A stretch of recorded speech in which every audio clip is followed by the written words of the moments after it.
Receptionist insults poor man at luxury hotel, not knowing he's Leonardo DiCaprio, the new owner. Where are you watching from? Let us know in the comments, and don't forget to like and subscribe for more inspiring stories. The Windsor Palace Hotel towered over Manhattan's Fifth Avenue, its Art Deco facade gleaming in the morning sun. Golden light streamed through the towering windows, casting long shadows across the marble floor, where Rachel Bennett stood behind her mahogany desk. As chief concierge, she took immense pride in her role as gatekeeper to one of New York's most prestigious establishments. Rachel adjusted her designer uniform, a custom-tailored Chanel suit in the hotel's signature navy blue, and surveyed the lobby with a critical eye. Everything had to be perfect, from the fresh orchids arranged in crystal vases to the immaculate shine of the brass fixtures. She'd worked 15 years to reach this position, climbing from junior receptionist to chief concierge through determination and what she called maintaining standards. The morning had started typically enough. Rachel had already turned away 3 people she deemed unsuitable for the Windsor's refined atmosphere: a young couple in jeans who wanted to look at the historic ballroom, and a middle-aged man whose suit didn't meet her exacting standards. She considered it her personal mission to protect the hotel's exclusive reputation. At precisely 9:47 a.m., everything changed. A man in a shabby wool coat pushed through the revolving doors, tracking melting snow across the pristine marble floor. His beard was untrimmed, his jeans worn at the knees, and a weathered backpack hung from one shoulder. Rachel's perfectly shaped eyebrows arched in disapproval as he approached her desk. Marcus Rodriguez, the young doorman working the morning shift, watched the scene unfold with growing unease. He'd only been at the Windsor for 6 months, taking the job after his parents' tragic accident left him responsible for his younger sister Maria's college tuition. Every day, he witnessed Rachel's subtle and not-so-subtle discrimination, but something about this particular man made him pause. "Good morning," the man said quietly, his voice carrying a gentle authority that seemed at odds with his appearance. "I'd like to book the presidential suite for the week." Rachel didn't bother to hide her disdain. Her red-soled Louboutins clicked against the marble as she shifted her weight, looking down at the man despite him being considerably taller. "Sir," she said, emphasizing each word as if speaking to a child, "the presidential suite is $18,000 per night. Perhaps you'd be more comfortable at the Holiday Inn downtown?" The man remained remarkably calm, his eyes holding a depth that Rachel, in her rush to judge, failed to notice. "I'm aware of the rate," he replied softly. "I'd like to book it now, please." "We have certain standards here at the Windsor," Rachel replied, her voice dripping with condescension. "Our clientele expects a particular atmosphere. I'm going to have to ask you to leave before I call security." Across the lobby, Marcus felt his heart sink. He thought about his father, who had worked as a mechanic his whole life, wearing clothes not unlike this man's. He thought about how people had sometimes looked at his dad the same way Rachel was looking at this stranger. The man seemed to sense Marcus's distress, offering him a subtle, knowing smile before turning back to Rachel. "I understand your concern," he said, reaching into his coat. "Would this help?" He slid a black American Express card across the polished counter. Rachel picked up the card between perfectly manicured fingers, as if touching something distasteful. Then her face went pale as she read the name, Leonardo DiCaprio. "Mr. DiCaprio," she stuttered, her composed facade cracking. I had no idea. Of course we'd be honored to." "Actually," Leo interrupted gently, "I'm not here for a room. I bought this hotel last month through my investment group. I've been visiting my properties incognito, observing how staff treat people when they think no one important is watching." The lobby fell silent. Even the classical music playing softly through hidden speakers seemed to fade away. Rachel's hands began to tremble, causing her gold bracelet to jingle softly against the mahogany desk. "Marcus," Leo called to the young doorman, "I noticed something earlier. Would you come here for a moment?" Marcus approached nervously, straightening his uniform jacket. The wool was starting to wear thin at the elbows. He'd been saving for a new one, but Maria's textbooks had to come first. Every morning, he arrived an hour early to press it meticulously, determined to maintain a professional appearance despite its age. "Tell me about Mrs. Crawford," Leo said softly. Marcus glanced at Rachel, who shifted uncomfortably behind her desk. The morning sun caught the diamonds in her ears, sending tiny rainbows dancing across her now pale face. "Mrs. Crawford," Marcus began, his voice gaining confidence as he spoke about the elderly woman who had become like family to him. "She's been coming here every Tuesday for 20 years. Her husband proposed to her in this lobby in 1980, right by that grand piano. They saved for months to afford one night here for their honeymoon." He paused, emotion catching in his throat. "After Mr. Crawford passed away last year, she started coming just to sit in the lobby, to feel close to him somehow. She can't afford to stay anymore, but you always make sure she has a fresh cup of Earl Grey," Leo finished, "and you listen to her stories about better days." Rachel's hands trembled as she gripped the edge of her desk. She'd seen Mrs. Crawford, too, had even tried to have her removed once for loitering, claiming she was disturbing the hotel's exclusive atmosphere. The memory now filled her with shame. Leo turned to address the growing crowd in the lobby, his voice carrying clearly through the hushed space. "I grew up watching my mother work 2 jobs, he said, his eyes distant with memory. She cleaned houses during the day and waited tables at night. Sometimes she'd come home so tired she could barely stand, but she never complained. She taught me something invaluable. Dignity isn't found in designer clothes or platinum cards. It's in how we treat each other, especially when we think no one's watching." The lobby remained silent as Leo continued, his voice thick with emotion. "When I was starting out as an actor, before Titanic, before the fame, I walked into hotels like this for auditions. My clothes were from thrift stores, my shoes had holes, and receptionists would treat me like I was invisible. One time I really needed to use the bathroom before an important audition, but the concierge wouldn't even let me do that. I never forgot how that felt." Rachel's perfectly composed facade crumbled as she recognized her own behavior in his words. She thought about all the people she'd dismissed over the years, all the lives she'd deemed unworthy of the Windsor's luxury. Her designer pen slipped from her fingers, clattering onto the marble floor. "But today," Leo went on, "I saw something that gave me hope. I spent 3 hours in this lobby watching. I saw Marcus help an elderly woman with her groceries across the street, even though she wasn't a guest. I watched him offer water to a lost teenager who needed directions. And most importantly, I saw how he treated Mrs. Crawford." At the mention of her name, an elderly woman stepped forward from the small crowd that had gathered. Her clothes were simple but neat, her silver hair pulled back in a modest bun. Despite Rachel's attempts to drive her away, she had become a quiet fixture in the hotel's lobby, a living reminder of what the Windsor used to represent. "Mr. DiCaprio," Mrs. Crawford said, her voice wavering slightly with age and emotion. "Marcus has been so kind to me. After Harold passed—" She paused, dabbing at her eyes with a handkerchief that had seen better days. "This place holds all our memories.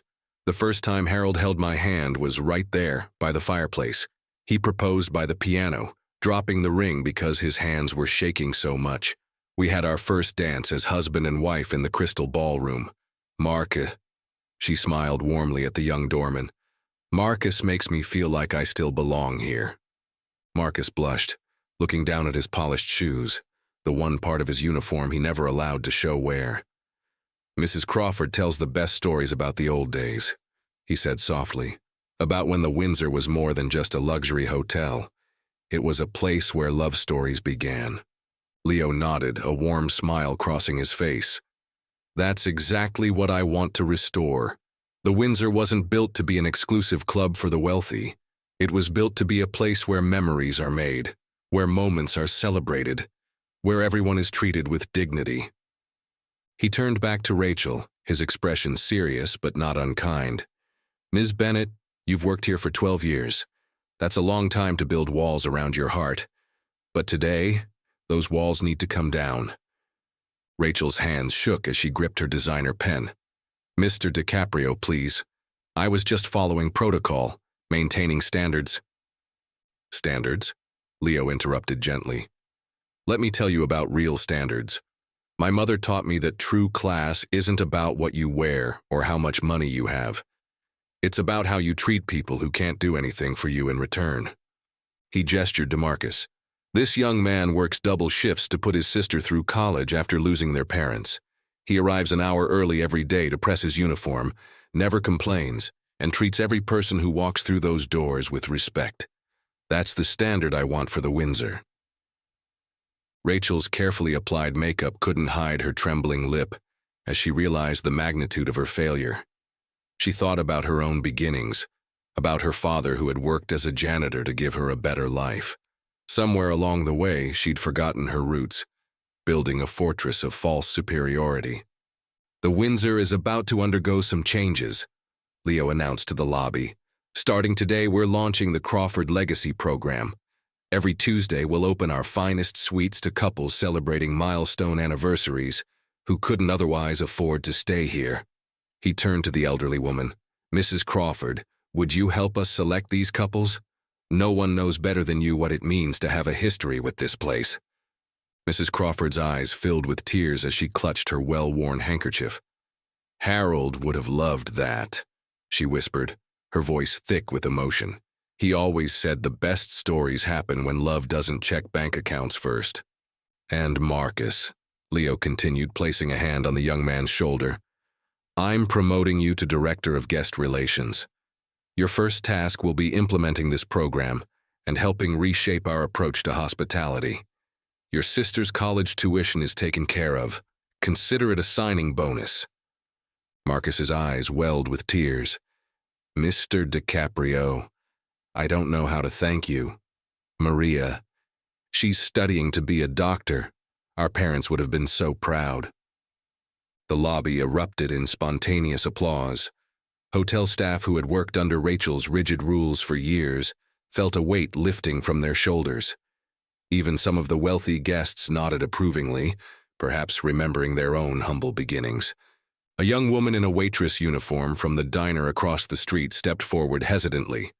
Her name tag read Sophie, and her hands twisted nervously in her apron. "Mr. DiCaprio," she said, her voice barely above a whisper, "I've been saving for 2 years to give my parents one night here for their 40th anniversary. They had their first date in this lobby, but we could never afford to stay. I have $3,000 saved." Leo's eyes softened. "Sophie, your parents will be our first guests in the Crawford Legacy program. Tell me about them." Sophie's face lit up.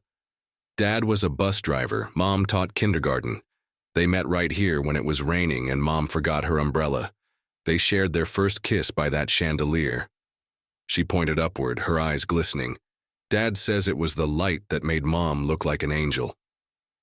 "Marcus," Leo said quietly, "make sure they get the presidential suite. Find out their favorite flowers. I want the room filled with them."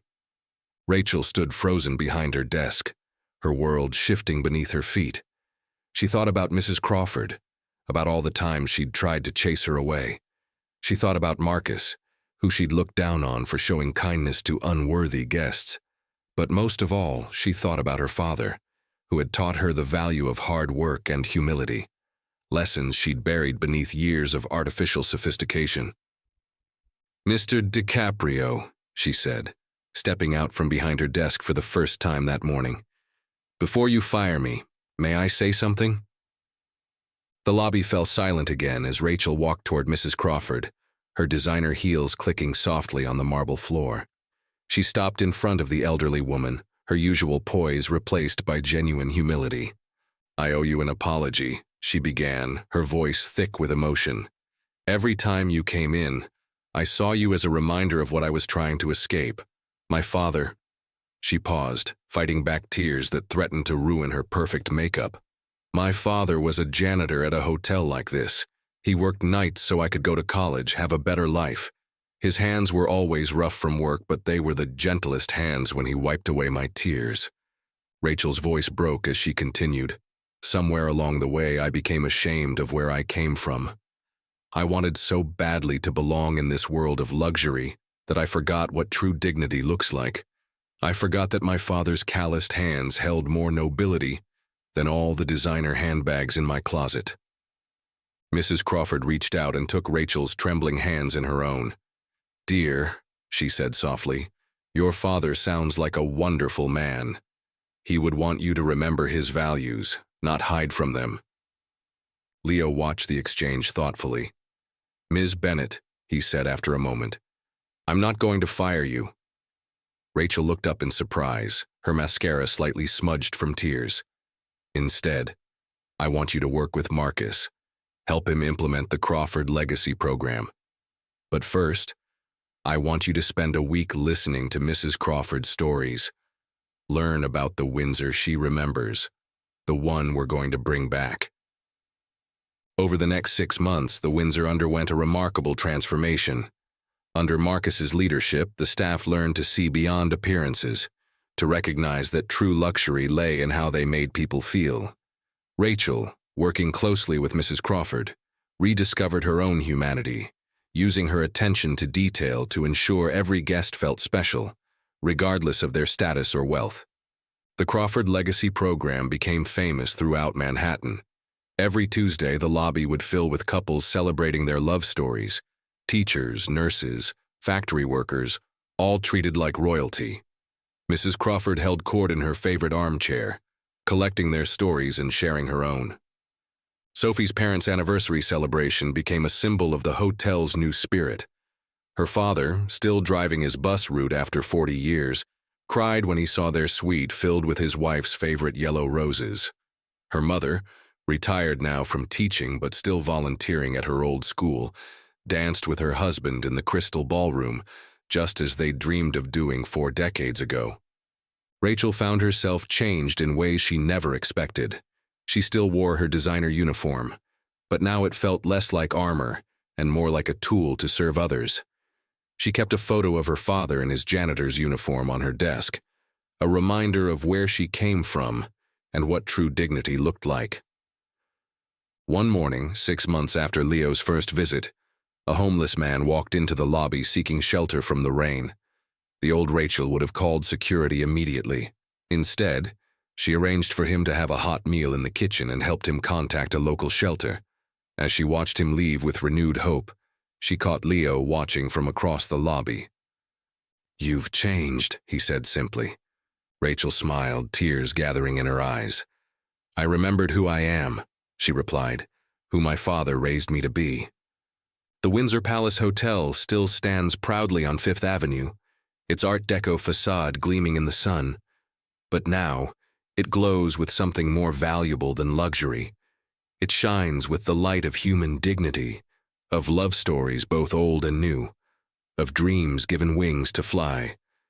And every Tuesday, if you listen carefully, you can hear Mrs. Crawford's gentle laugh mixing with the sounds of joy, as another couple discovers that true luxury isn't found in marble floors or crystal chandeliers, but in the moment when someone looks at you and says, "Welcome home."